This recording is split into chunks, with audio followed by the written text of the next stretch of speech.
Thank you all. Good morning, good afternoon, good energy to everyone. Fantastic to have everyone here. Thank you for hanging in and being here. Thank you also to everyone for just making the Institute come alive. I mean, it is what it is because each of you is bringing it. And thank you so much for that. Every session just has such good energy and good attentiveness and great questions, along with the fantastic presentations. And that's all because of the collective work that you're all doing to co-create this event. So thank you. It also occurs to me, I've heard people say this several times over the last few days, equity work is work, but it also can be a source of joy. And it's really inspiring to see both the seriousness and the sense of joy that folks bring to this work the last couple of days. Just inspiring to see so many committed, capable, and caring educators, which of course everyone here is an educator coming together with a common purpose. So we're very grateful for you being here. And as we come into our final plenary session, with our final provocation. And before I introduce our final provocateur, I want to make a few important announcements about just what's going to happen as we wrap up here. So first, let me just mention that an hour after the end of this session will be the final set of feedback sessions. There's now a single Zoom link for the campus feedback sessions, and it's in Schedule, so you can find it. So everyone who's doing a feedback session will go to this one link, and then we'll divide people into breakout rooms from there.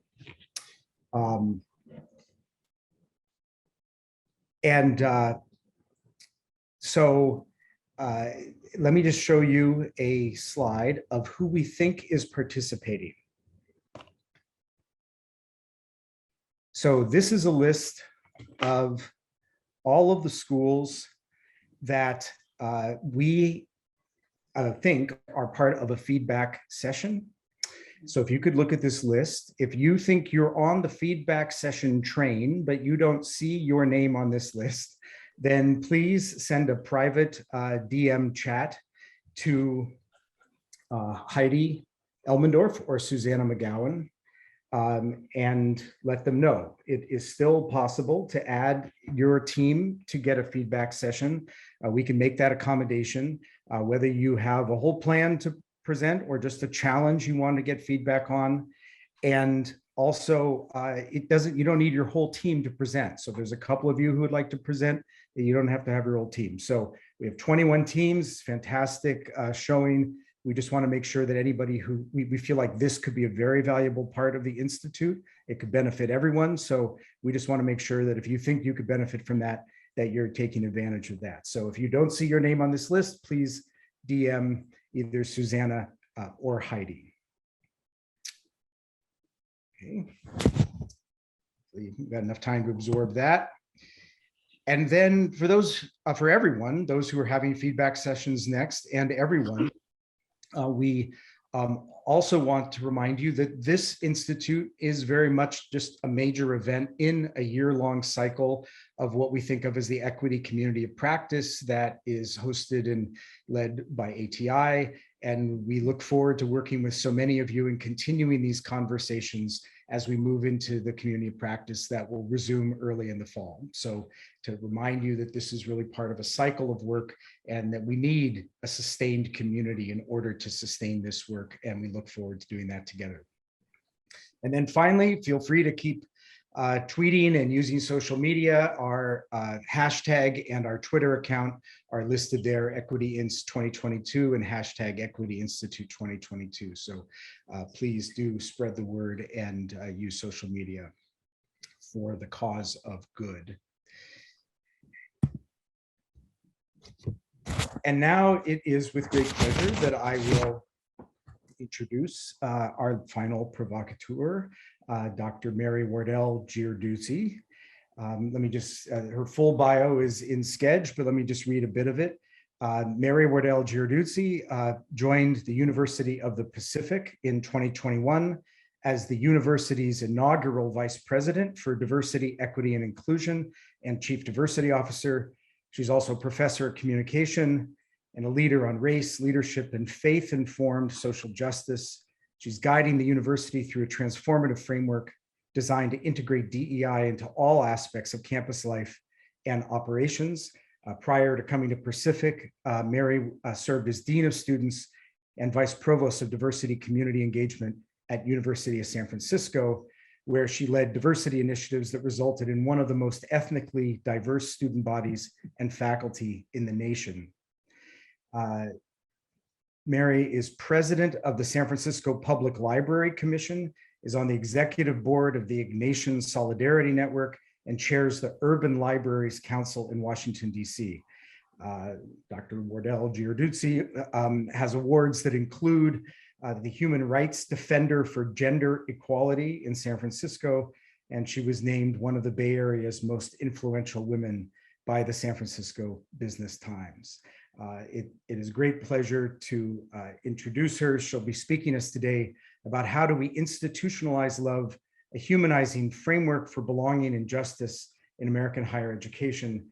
And it's with great pleasure to introduce her. And I'm going to stop my screen share so she can start hers. And you'll notice that she's speaking to us from a seat in a conference room where she has been helping to lead a very cross-functional team from University Pacific. So it's appropriate that she joins us from her seat at a very collective community table. So take it away, Mary.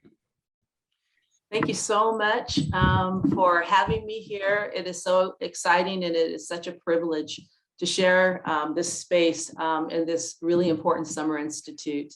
I have enjoyed these last couple of days and just have an opportunity to share a little bit about what is on my heart and my mind is always an opportunity that I never underestimate the impact. And so if you can, so how do we institutionalize love? There we go. We're settling in here. I have Maytag here. We're going to settle in together here. So to understand the work that I do, you have to understand the family that I was raised by. Love is a framework that I have been engaged in higher education for the last 30 years. And I've really been able to think critically about how that framework has taken shape since I've been doing this diversity, equity, and inclusion work, particularly over the last 13 years. The couple you see on the screen are my parents, and to understand me, you have to understand the formation processes that I have experienced through them.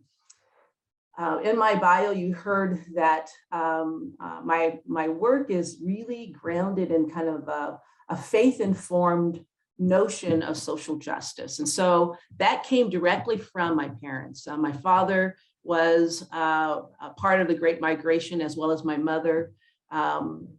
They grew up in the both segregated and separate southern states of Arkansas and Texas. When they came to California in 1954, they brought all the ideas and the hopes of what it would mean to be part of an integrated society, a multicultural community, a place where their children can go to school and we be engaged with children from all other cultures, which was my upbringing. But they also understood that institutions fundamentally were at the core of how society worked. Because at the end of the day, we all have affiliations through institutions, the schools, the church, the community organizations. We have relationships with the cities that we're a part of. We have relationships from all these different type of affiliative establishments.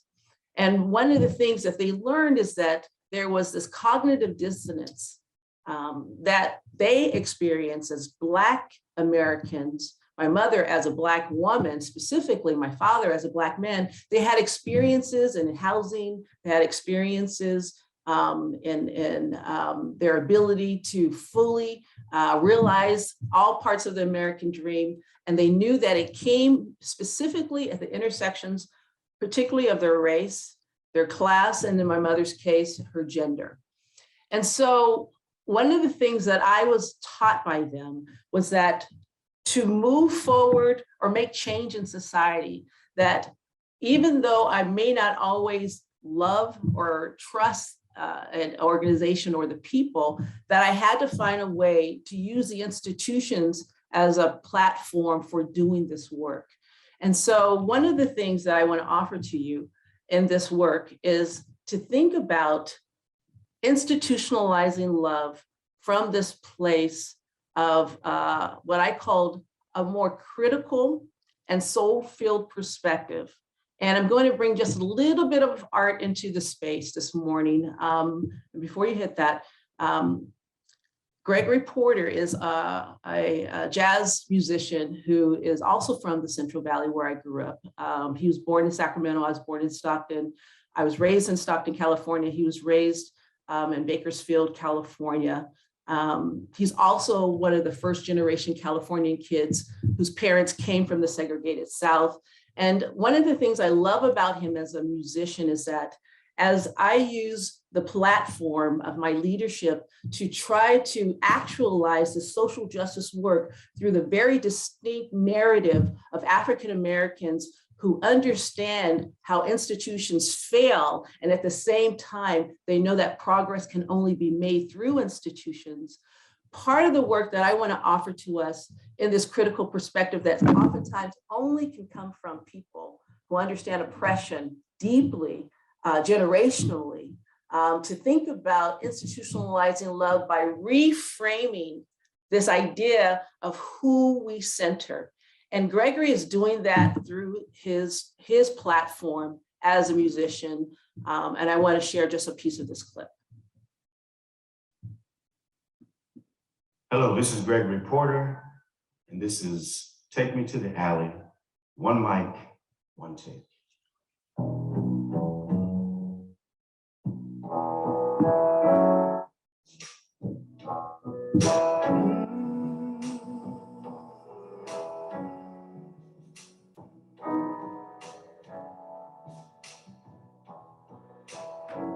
Well, they built their houses in preparation for the king, and they lined the sidewalks with every sort of shiny thing. They'll be surprised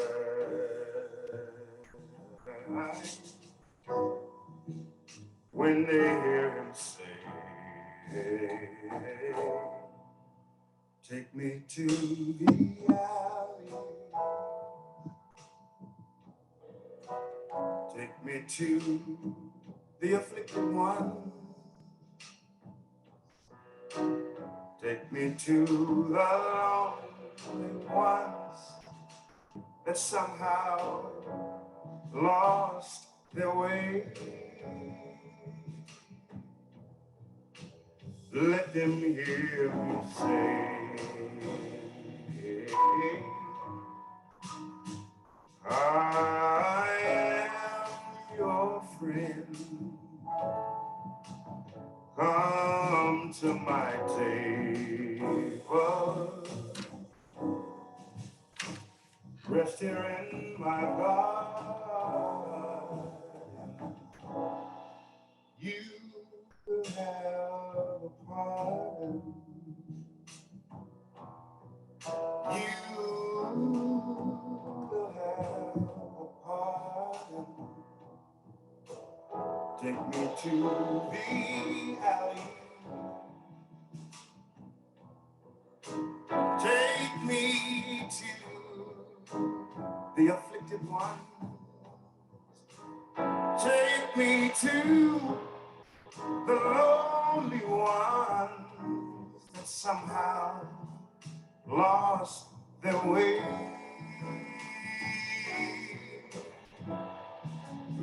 hear me say, oh, I am your friend. Come to my table, rest here in my garden. You will have a pardon. You will have a pardon.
Take me to the alley.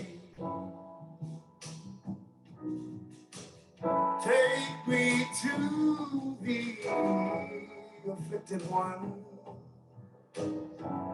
Take me to the lonely ones that somehow lost their way.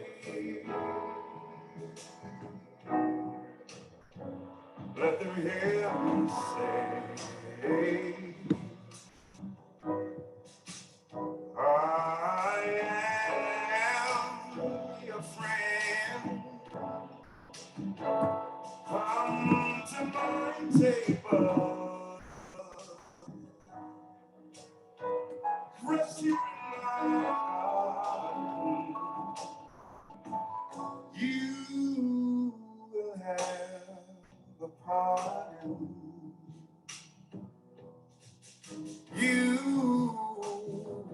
will have a pardon. Rest here, lonely one, hungry one, tired one. Rest here in my garden. Whoa.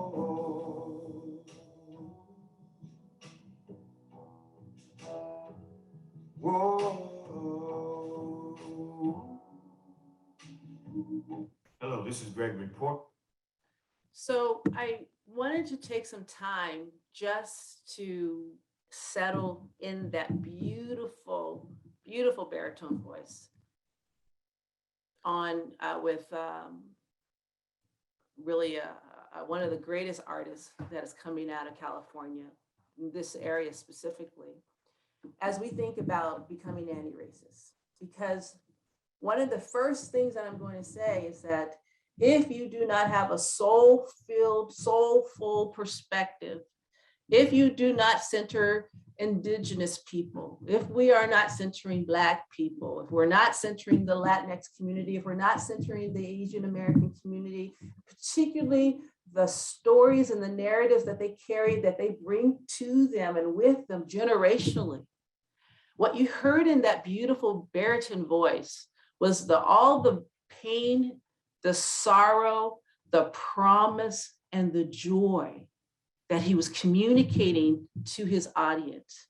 And part of the work that we have to do in becoming an anti-racist university is not just centering those voices, but we have to actually engage those voices in our work fundamentally. We have to understand who's being harmed among us, which voices matter, who's lonely on our campuses. When's the last time we've asked ourselves that? particularly out of COVID, we have lonely people working in offices on our campuses. And what are we, what are we being called in, not called out, but being called in to do? So my first thing is that I really want us to go deep on what this idea of becoming an anti-racist college or university means. Because this is an act of what we call institutional belonging and institutional love. And so how are we going to show that we value and we respect, we cherish and we treasure people, we admire them, we regard them, we acknowledge them, we appreciate them? This is the work of becoming an anti-racist institution. It's trying to find ways to show that we love people in our imperfectness, in our racist acts, in the ways in which we've created these gaps and disparities, and we've participated in it because as institutions of higher education, we are ultimately reproducing the very privilege that we say that we're seeking to disrupt. So becoming an anti-racist university is, as you've heard before, it's an active process of identifying and challenging racism. And you do that only when you change systems, you disrupt organizational structures, policies and practices, and attitudes for the sole purposes of redistributing power in a more equitable manner. That happens when you engage policy and leadership. What you see before you right now is a policy statement from the Board of Regents of the University of the Pacific, in which they actually adopted a social justice policy August of 2020.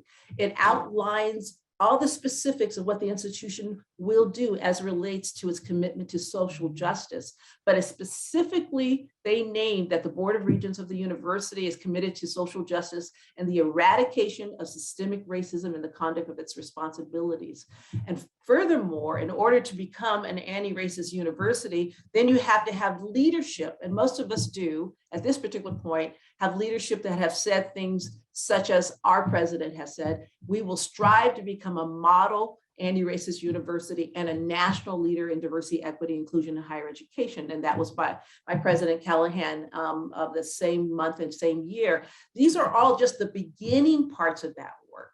But the piece that I want to encourage you to consider, I'm not sure, I see the bar, I'm not sure if you can see the whole screen there, but we have to proceed with intent.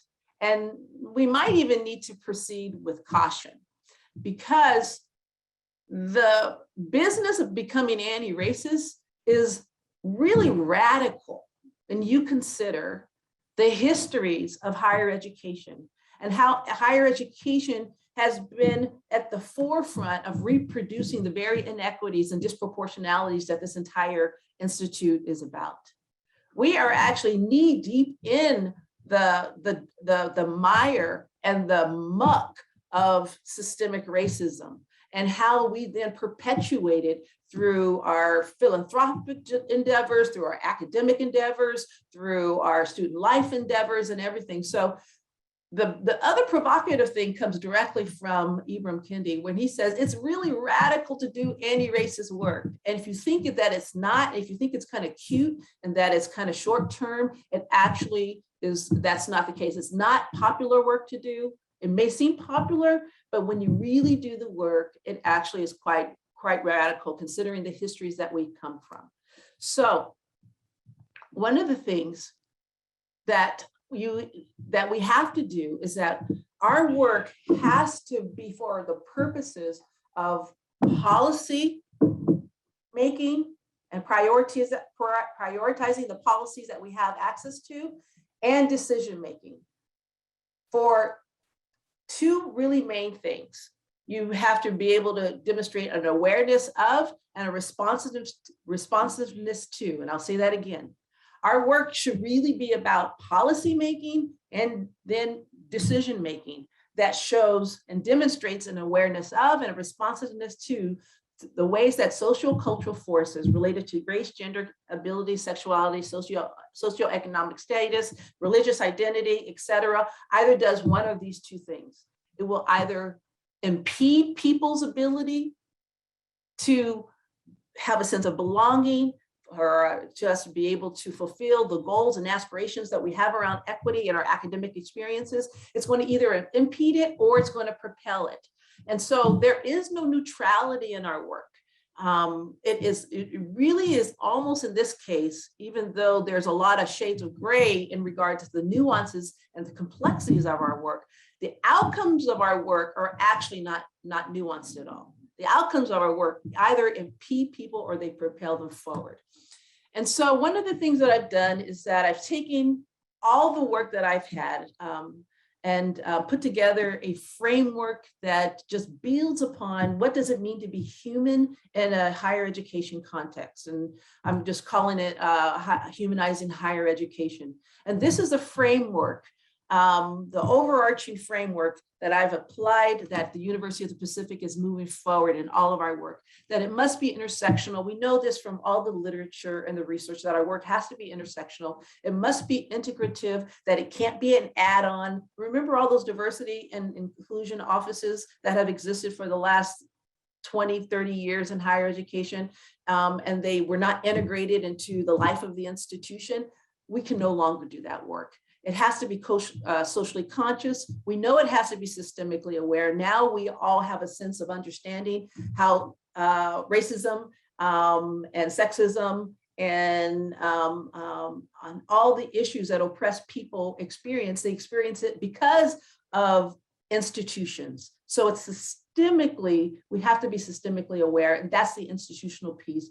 And our work, as we know, has to be always equity focused, or even another way of thinking about it is equity advancing. And you notice in the bottom paragraph that I have there, this is a really important piece. This goes back to my own identity and how I show up in this work, is that we need frameworks that will humanize our work, our educational, our learning, our pedagogical spaces, that embed what I call practices of hope and a spirit of change. And because of my own faith formation, I don't shy away from that because I can't, because it's part of my being. And I have to bring that whole thing into my work. And I think that is part of the work that we have to do. I think we've separated out our spirit, and in separating out what is the spirit and the humanizing piece, we've actually dehumanized part of the work that we're trying to do in a higher education context. I hope you understand what I'm trying to say here. And I'm not talking from a religious perspective, even though there could be religious connotations. I'm talking about the spiritual piece of our work. Because at the end of the day, what you heard in Gregory's voice and what you probably experience and hear in mine is that you can't separate the pain and the suffering that has a cumulative effect on certain populations without acknowledging the way in which people like me, a Black woman in higher education, and others have fundamentally felt dehumanized in the very spaces that we're attempting to advance. And so this humanizing higher education framework has a spiritual element. And part of the work that I want us to consider is that how do we find ways to engage this back into, how do we bring it back into even public school spaces where we don't try to separate the human spirit from the human. We have to be whole people in order to move this equity agenda forward in a higher education context. And so the humanizing framework is a way for us to think about doing that. I'm going to go over very quickly the 5 frames that I have offered to the University of the Pacific that we're actually already begin to incorporate. And so this idea that diversity, equity, and inclusion is not a program. And let me tell you, I love programs. Programs are transformative. Programs saved my life as an undergraduate, first generation student. Programs are really important, but it's the policy that actually will make the difference. And so the very first thing is that I brought to this campus, and I will say that that's critical for anyone that's doing this work, in all of your faculty decision-making processes, and all of your student life decision-making processes, and all your administrative support unit processes, that everything has got to look at what is it that you have to say about DEI as being policy and policy work in your organizations. And that cuts across all areas, decision-making and budget processes, recruitment, retention, your procurement, even your investment, the audit, risk management, priority, and what are the accountability measures. We're working on that right now at Pacific, where we've set up a whole set of diversity strategies that are based upon what we are learning about our own DEI policy. And so the policy is really critical, and it's the first step. The second framework is really looking at DEI as academic excellence. It's not something that's separate, even though I don't have a problem necessarily with the term inclusive excellence, but the only problem with that is that what I saw happen over the last 20 years is that inclusive excellence was something outside of academic excellence. And we can no longer think of that anymore. I don't even use the word inclusive excellence. I just say DEI is academic excellence. And if you're not doing DEI work in the academy, then it's not academic excellence. And so equitable assessment, the work around that, inclusive pedagogies, this idea of inclusive classrooms, interdisciplinary collaboration, all the stuff that we're doing that we say is good, that actually is academic excellence. And so I'm not purporting that we should stop using the term inclusive excellence, but I just want us to be mindful of how inclusive excellence sometimes has been seen as something outside of the rigor of academic excellence. And that is something that we have to do away with. And so I present it this way because it really helps people understand when I talk about DEI as academic excellence, I'm talking about everything that the faculty are charged to do on behalf of the university to deliver a rigorous education. And the third framework is this idea of innovation. The innovation is like, what do we need to do more of and what do we need to do less of?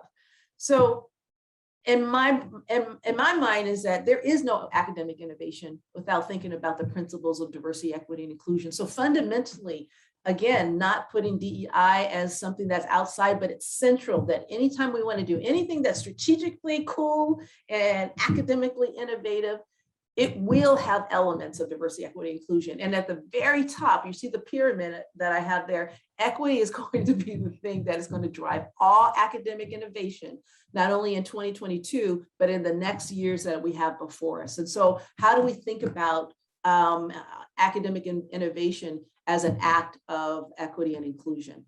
The fourth frame is around this idea of community engagement. And so all of our schools have these community engagements. Some of us are Carnegie classified institutions, but this thing though is that all the learning that our students are doing in community with their faculty, whether it's the business community, for us, we have a 3-city model, Sacramento, Stockton, and San Francisco. And we have these national and international engagements. All of our schools do that at the end of the day, that it has to be identity. We have to create identity affirming communities among students in their experiential learning, and to think about DEI as a fundamental element in all of our community engagement work. And last but not least is that all of this is leading to student success. So DEI is belonging work. It is leadership development work. I spent 13 years leading programs in student life. Fundamentally, and I know that the folks in the field understand that all leadership development work is really around feeling seen, heard, and understood, and that narrative rich and interdependent and community engaged student development is really developing the leaders that we want to see in the world. The next portion I want to spend a little bit of time on is some thoughts I have about institutions becoming anti-racist. This is a piece from an article I wrote last spring that went out to the Jesuit universities. I was at the University of San Francisco at the time, and I wrote an article for that group of 28 Jesuit schools. And I said, to become an anti-racist university, we must recognize and reconcile, and even more so, repair our relationships with our BIPOC students and BIPOC staff and BIPOC faculty. But we do this for the purposes of a collective uplift and for the liberation of these people and communities on our campuses.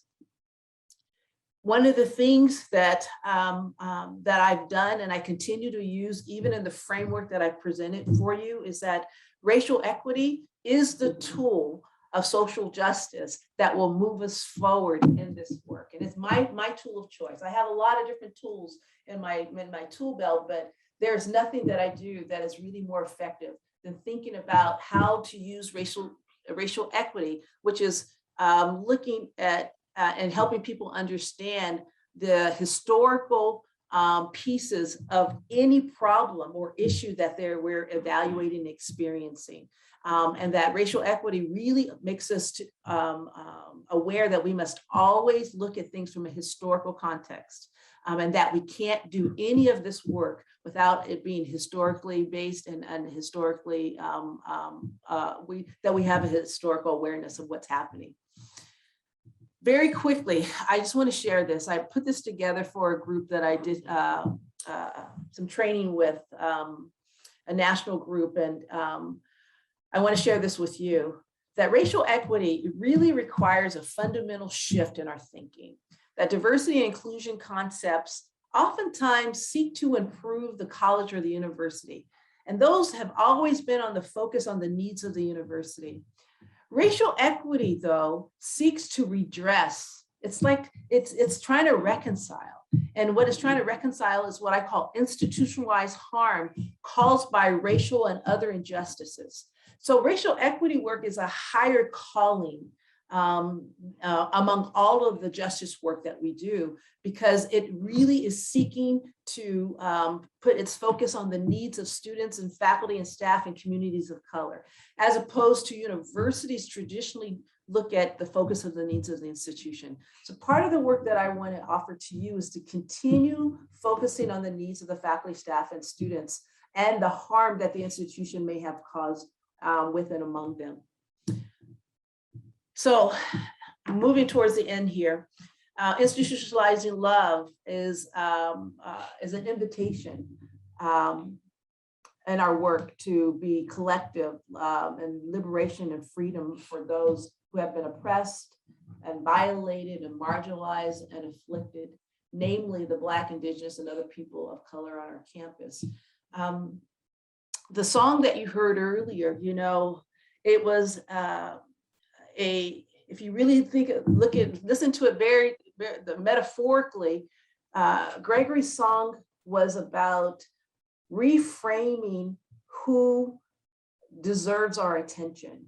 It was reframing how we use our collective energy for the common good. And we are always looking at the shiny, the privileged, and oftentimes it's not saying that these individuals and these people actually who are very powerful, they're not downtrodden. So that's a term that he used in his song. And I'm not suggesting that they are, but the metaphorical piece of that is that we have to be able to understand that all of our collective energies has to be about their collective liberation.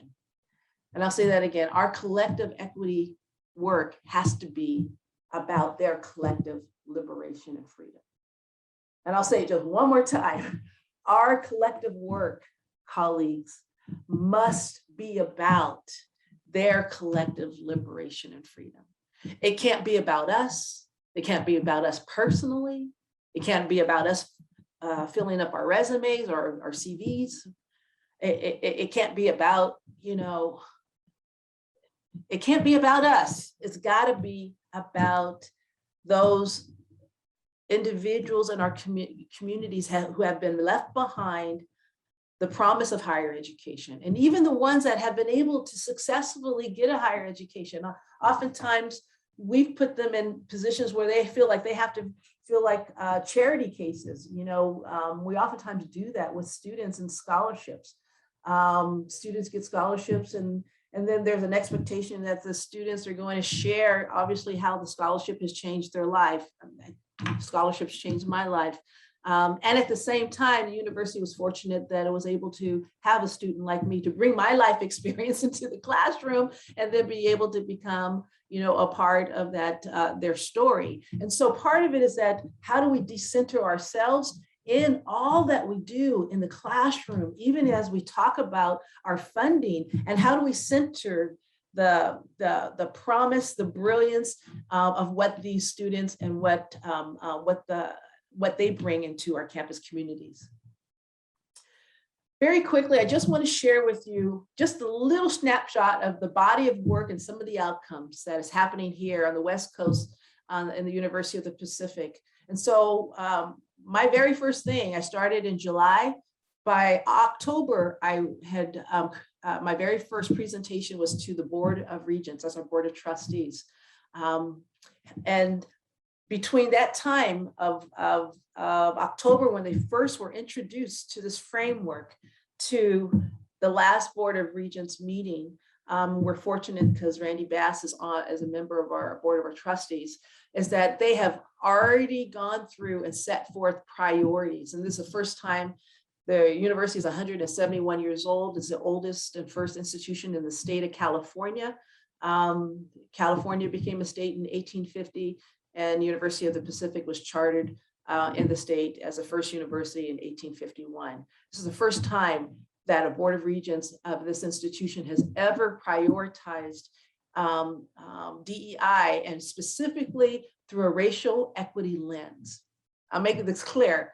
They're using a racial equity lens, and you'll see how they named race as critical on each of the committees, and that the things in every committee, not one committee did not participate in this work. And so racial equity is how we're going to move this needle forward. And one of the things that I will share with you is that, so people say, what does institutionalized love work look like? Even when an institution is imperfect and an institution has not fully understood and is still becoming who we are becoming, this is the way it begins to institutionalize love. This is just one snapshot of one campus and one group of people, the financial stewards of the university, and they hold in many ways the success of the mission of the institution in their hands. When they sign on as trustees, they're using a racial equity framework to advance their work as members of the Board of Trustees. And so this is how this work begins to happen, and this is how we show that we begin to use our platforms for institutionalizing love. So here's some concluding thoughts that I have as we go and finish up the Institute today, is what will we do now with what we know? And this is really a critical question, because when you know better, you do better. And so now we know more. So what will we do with what we know? And the other question I have for us is how we integrate this equity work, as my colleagues yesterday said, everyday equity work, everyday faculty work, everyday administrative leadership work, everyday student development work, everyday whatever it is. How will we do this in our day-to-day decisions and across all that we do? And then the last one is this idea of courage. Will we summon and persist in the courage that is necessary in order to expand our circles of concern? Because that's what equity work is doing. We're constantly being pushed to consider, who have we not centered in our conversations? Who have we not centered in our policy making? Who have we not centered in how we go about leveraging the budgets and the resources and the platforms that we have? And so a couple of things, go back. Yeah, a couple of things I just want to share. That article that I wrote is in Conversations in Jesuit Higher Education, is from last spring. It was called A Redemptive Call to the Altar. I can't help it, it's part of my upbringing. I was a granddaughter of a minister. So, and I wrote about anti-Black racism in Jesuit higher education. And it was analysis of the I call it typical behaviors And I provided a redemptive framework for people that are in those faith-based institutions to think about, or faith-informed institutions. And then I just heard yesterday that the San Francisco Chronicle will be publishing a critical reflection on Juneteenth that I wrote. And it's about how Juneteenth is an American holiday for all. And I bring in some of these pieces to a more general audience of readers to think about critical reflection and critical analysis and anti-racism as the work of everyone, and how Juneteenth is a way for us to think about it. So, and that's going to be this Sunday's paper. So I just want to say, I'm going to turn it back over to Randy and see if there's any questions. Thank you so much, Mary, for that incredibly inspiring talk and bringing together what I think of as sort of a challenging set of juxtapositions, in that you've said that this is both radical work and humanizing. The idea that concrete policy and governance issues is about institutionalizing love, and that collective equity is about collective liberation. I mean, all those are what I think of as challenging juxtapositions, and a perfect way, I think, to end the Institute. We have just a few minutes for questions or comments. People want to put things in the chat. A couple of people have made comments along the way, but encourage people, if people just want to say things or raise anything.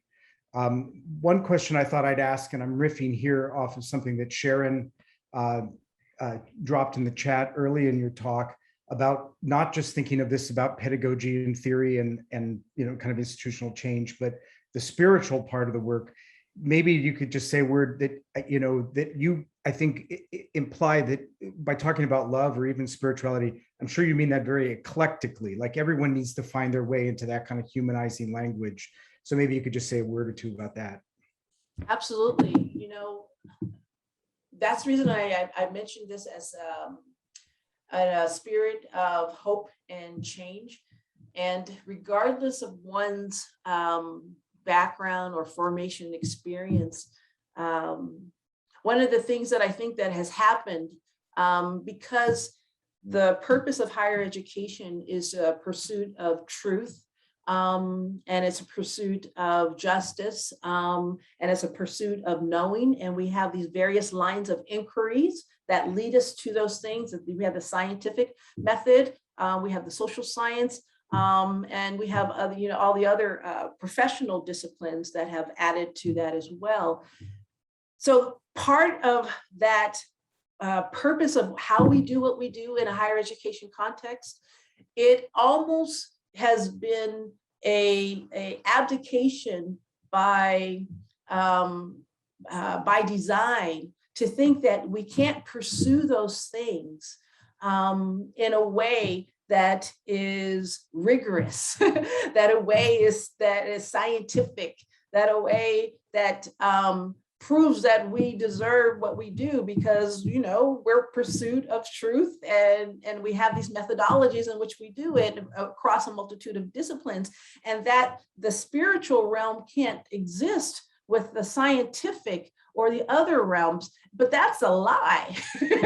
Because this idea that reason exists outside of faith, or faith can exist without reason, those two things are actually, a whole human being understands that those two things are fundamentally married together, because that's how human beings are, and so you don't have to be someone that is engaged in any type of formal religious context, but the work that you do in regard to how you live your life is a spiritual act itself. And so when we are out of relationships with people, when we're out of relationship with the environment, when we're out of relationship with anything that matters, we are fundamentally spiritually impacted. So the idea is that we have to think more broadly about how academia has abdicated itself because somehow or another thinking that rigor is exclusionary, and that the spirit piece is somehow outside of us, without recognizing that the human spirit thrives within spiritual realms. There's something that happens when you go hiking, and there's a spiritual experience you have when you go to water. It might be a lake, it might be a creek, or it might be an ocean. There is a visceral response. You have that. For some people, it's gardening. It's some people, it's hearing music, such as Gregory's beautiful baritone voice. For others, it's expression in music, it's expression in art. Those are all spiritual formats of the expressions of the human spirit. And so we have the disciplines, arts, the art we have in the academy, but we separate what those artistic traditions can teach us about our spiritual selves.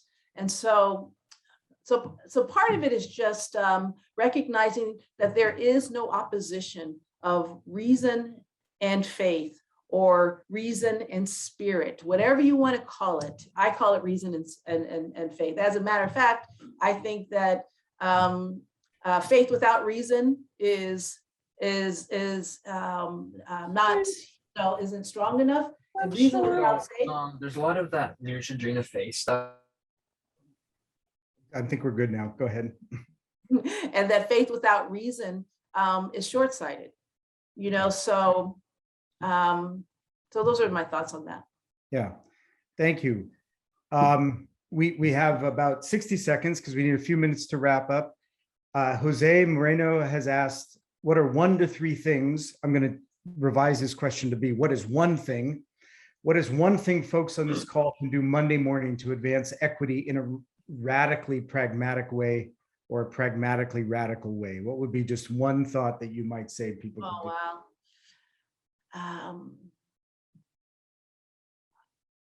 Use your platform, regardless of what it is you do. So it doesn't matter what your position is, but we all have a platform and we all have spheres of influence. Use your platform and use your sphere of influence to center, to animate, to uplift, or to promote the work of someone in your institution or in your community that's engaged in your community, who is Indigenous, who is Black, who is a person of color, who is queer, who is who otherwise would not get that animation, would not get that encouragement, would not be seen by others, would not be known by others. If you do that, and you do that over and over again, animate their voices.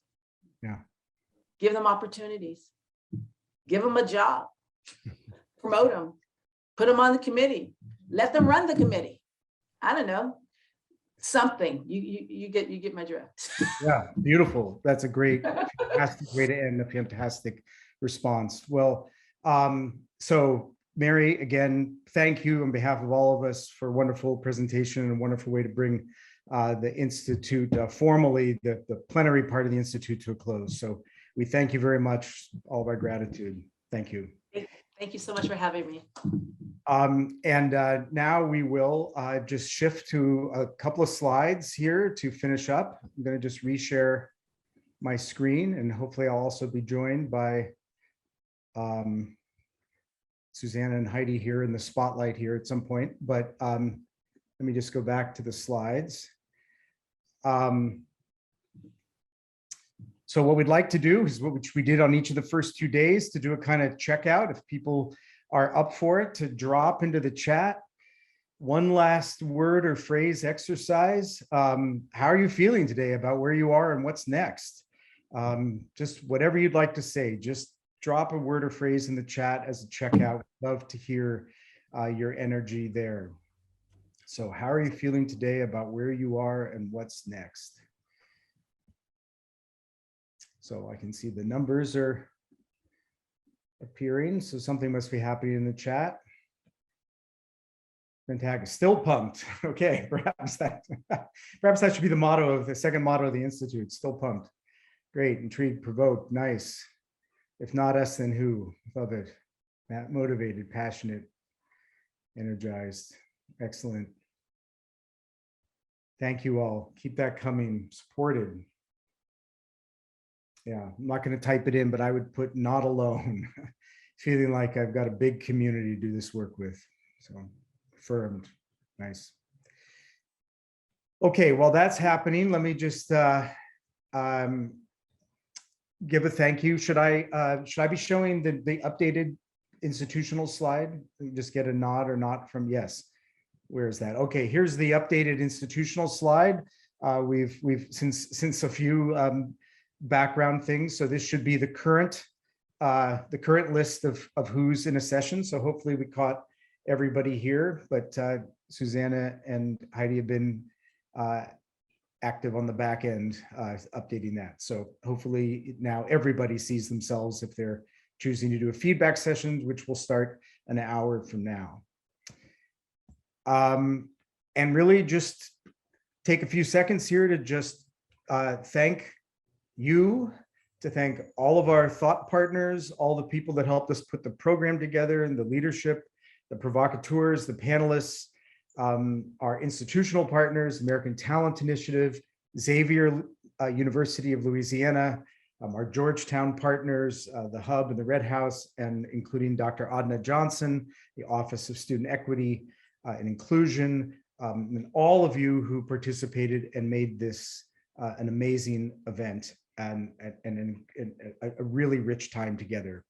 I'm going to turn over to have the last word. The people that everybody in this institute knows did so much of the work, really responsible for making this a reality.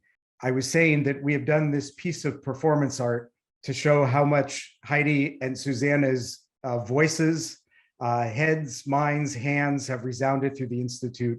They're the ones who really put all of this together in incredible detail, so relationally, working with each team, every single presenter, every single workshop. And even though they're in a large room, so they can't speak because otherwise their voices would echo, they deserve all of our deep, deep gratitude and thanks for everything that they did. So, and thank you again to you guys, and thank you to everyone. We will see you at the Zoom link in the feedback sessions in an hour. So bless you all. Deep appreciation. Thank you.